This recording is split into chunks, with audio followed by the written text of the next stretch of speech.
Halo, selamat pagi anak-anak. Bertemu lagi dengan Ibu Mila di kelas 5A. Nah anak-anak, bagaimana kabarnya hari ini? Semoga selalu diberi kesehatan ya, amin. Nah anak-anak, sebelum kita mulai pembelajaran kita hari ini, baiknya kita awali dengan berdoa menurut agama dan kepercayaan masing-masing. Berdoa dimulai. Berdoa selesai.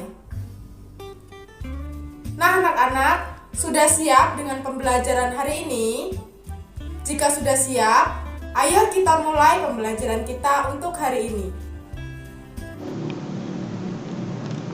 Anak-anak, hari ini kita akan belajar tema 2 tentang udara bersih bagi kesehatan. Subtema 2 tentang pentingnya udara bersih bagi kesehatan. Mata pelajaran IPS kompetensi dasar 3.2 dan 4.2. Materi yang akan kita pelajari hari ini yang pertama tentang jenis-jenis usaha ekonomi yang dikelola sendiri dan juga kelompok. Yang kedua tentang pengaruh kegiatan ekonomi terhadap kesejahteraan masyarakat. Materi yang pertama yang akan kita bahas hari ini yaitu tentang jenis-jenis usaha ekonomi yang dikelola sendiri atau kelompok. Anak-anak, manusia melakukan usaha atau bekerja untuk memenuhi kebutuhan hidupnya. Banyak sekali kebutuhan hidup manusia ya anak-anak, di antaranya ada kebutuhan makan, minum, pakaian, pendidikan, kesehatan, hiburan, dan juga rekreasi. Usaha-usaha dalam bidang ekonomi ada yang dikelola secara pribadi atau sendiri, tetapi ada juga usaha yang dikelola secara berkelompok. Yang selanjutnya adalah usaha ekonomi yang dikelola secara mandiri atau sendiri. Usaha ekonomi yang dikelola perseorangan atau diusahakan sendiri, biasanya modalnya itu terbatas. Nah, berikut ini anak-anak Ibu berikan beberapa contoh usaha ekonomi yang dikelola perseorangan. Yang pertama ada usaha pertanian. Usaha pertanian biasanya dilakukan dengan modal yang terbatas. Seorang petani biasanya mengolah dan menggarap lahan yang terbatas. Jadi, dalam usaha pertanian ini, dalam mengolah dan menggarap lahan tersebut, para petani melakukannya secara mandiri atau perseorangan. Yang kedua ada industri kecil. Industri kecil yang berupa industri rumah tangga biasanya dikelola secara perseorangan. Contoh industri kecil yaitu ada industri pembuatan mebel seperti meja, kursi, lemari, dan masih banyak lagi pembuatan mebel lainnya. Kemudian ada industri keramik dan industri kecil lainnya. Selanjutnya ada usaha perdagangan. Usaha perdagangan yang dikelola perseorangan biasanya perdagangan dalam jumlah kecil sampai menengah. Contohnya usaha membuka toko kecil, membuka warung, penjajah keliling, kemudian ada pedagang kaki lima, pedagang di lapak-lapak pasar, pedagang hasil bumi, dan masih banyak pedagang kecil lainnya. Yang selanjutnya ada usaha jasa. Banyak usaha jasa yang dikelola secara perseorangan, contohnya ada usaha salon, bengkel, fotokopi, tukang cukur, tukang pijit, dan masih banyak lagi. Selanjutnya ada usaha ekonomi yang dikelola secara berkelompok. Usaha ekonomi yang dikelola secara berkelompok adalah usaha yang dijalankan secara bersama-sama, baik dalam hal modal, pengelolaan, maupun dalam hal bagi hasil. Nah, berikut ini Ibu berikan beberapa contoh usaha ekonomi yang dikelola secara berkelompok. Yang pertama ada usaha firma. Firma adalah perusahaan yang didirikan oleh sedikitnya 2 orang. Setiap anggota firma mempunyai hak untuk bertindak atas firma tersebut. Resiko dari firma tersebut atau dari tindakan yang dilakukan maka harus ditanggung oleh semua anggota firma secara bersama-sama. Yang kedua ada CV atau disebut Kommanditär Vennootschap atau persekutuan komanditer. CV adalah perusahaan yang didirikan oleh satu orang pengusaha atau lebih dengan modal dari pengusaha itu dan dari beberapa penanam modal. Pengusaha menjadi pimpinan perusahaan dan bertanggung jawab atas kelangsungan hidup perusahaan. Penanam modal mempercayakan seluruh pengelolaan CV kepada pengusaha. Yang ketiga ada PT atau perseroan terbatas. PT adalah perusahaan yang modalnya diperoleh dari penjualan saham. Saham adalah surat berharga sebagai tanda keikutsertaan menanam modal dalam perusahaan. Setiap saham memiliki nilai nominal ya anak-anak. Nilai nominal adalah nilai yang tercantum dalam saham. Saham diperjualbelikan di pasar modal. Pemilik saham akan mendapatkan dividen. Dividen adalah laba perusahaan yang dibagikan kepada para pemegang saham. Selanjutnya ada BUMN atau Badan Umum Milik Negara. BUMN atau perusahaan negara adalah perusahaan yang seluruh modalnya dimiliki oleh negara. Ada 3 bentuk perusahaan negara, yaitu perusahaan jawatan atau perjan, perusahaan umum atau perum, dan perusahaan perseroan atau persero. Yang kelima ada perusahaan daerah. Perusahaan daerah adalah perusahaan yang modalnya dimiliki oleh pemerintah daerah. Nah, berikut ini beberapa tujuan dari pendirian perusahaan daerah. Tujuan yang pertama, turut melaksanakan pembangunan ekonomi daerah dan pembangunan ekonomi nasional.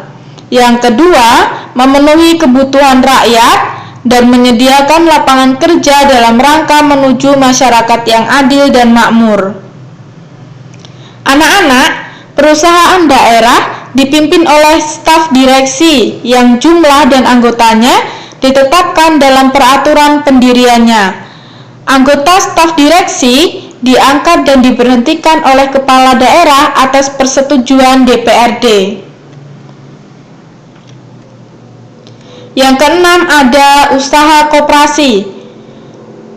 Anak-anak, menurut Undang-Undang Nomor 25 Tahun 1992 tentang perkooperasian, koperasi adalah badan usaha yang beranggotakan seorang atau badan hukum koperasi dengan melandaskan kegiatan berdasarkan prinsip koperasi sekaligus sebagai gerak ekonomi rakyat yang berdasarkan atas asas kekeluargaan. Berikut ini anak-anak beberapa bentuk koperasi yang ada di Indonesia. Yang pertama ada koperasi konsumsi, adalah koperasi yang dijalankan atau menjalankan usaha penyediaan berbagai barang untuk memenuhi kebutuhan sehari-hari. Contohnya beras, gula, minyak, dan lain-lain. Yang kedua ada koperasi simpan pinjam atau koperasi kredit. Adalah koperasi yang bergerak dalam usaha simpan pinjam, contohnya KUD, Bukopin, dan Bank Koperasi Pasar. Yang ketiga ada koperasi produksi. Koperasi produksi adalah koperasi yang bergerak dalam bidang produksi barang-barang, contohnya koperasi peternakan sapi, koperasi perusahaan tempe, koperasi pengusaha batik, dan koperasi pertanian. Yang keempat, ada koperasi jasa atau koperasi yang bergerak di bidang penyediaan jasa tertentu bagi para anggotanya maupun masyarakat umum. Contohnya, yaitu ada koperasi angkutan, koperasi jasa audit, koperasi perumahan, koperasi asuransi, dan koperasi pengurusan dokumen. Dan yang kelima, ada koperasi serba usaha.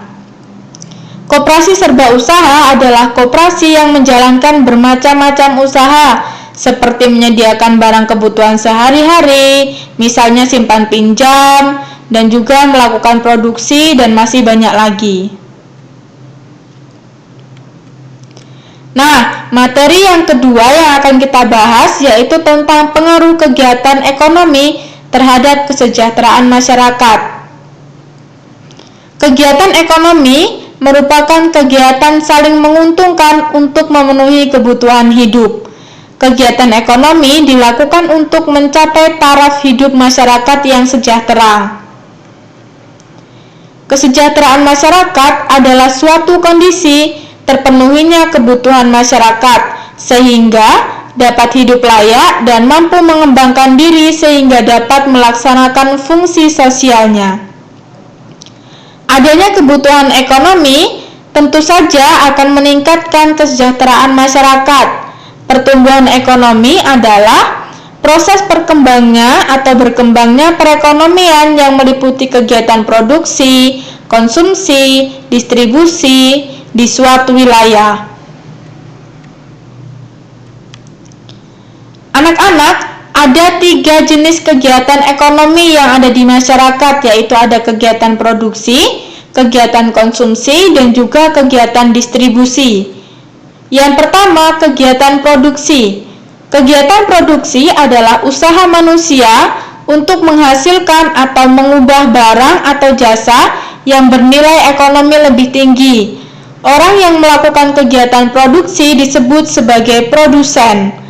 Tujuan dari kegiatan produksi adalah untuk menghasilkan barang dan jasa yang dibutuhkan masyarakat. Jadi, produksi ini seseorang menghasilkan barang atau jasa yang kemudian nantinya akan dijual kepada masyarakat. Yang kedua, ada kegiatan konsumsi. Kegiatan konsumsi adalah kegiatan manusia memakai barang atau jasa untuk memenuhi kebutuhan. Orang yang memakai atau menikmati barang dan jasa tersebut disebut sebagai konsumen. Begitu barang didistribusikan dan sampai di pasar, maka barang tersebut siap dijual kepada masyarakat, dan masyarakat yang membeli tersebut disebut sebagai konsumen. Selanjutnya, yang ketiga, ada kegiatan distribusi. Kegiatan distribusi adalah kegiatan penyaluran atau menyalurkan barang dari produsen ke konsumen.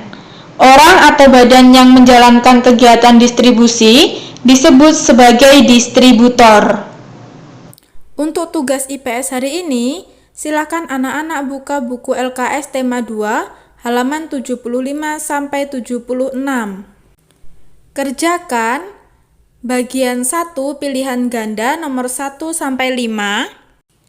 dan bagian 2 isian nomor 1-5.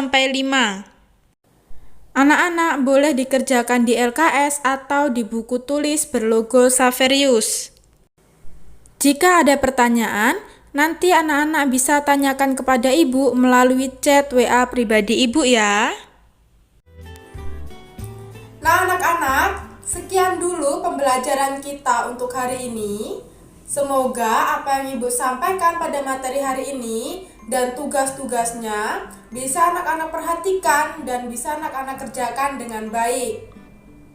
Jika nanti ada pertanyaan yang kurang jelas, silakan anak-anak tanyakan kepada ibu melalui WA pribadi. Sekian dulu pembelajaran hari ini. Salam sehat selalu, Tuhan memberkati. Terima kasih.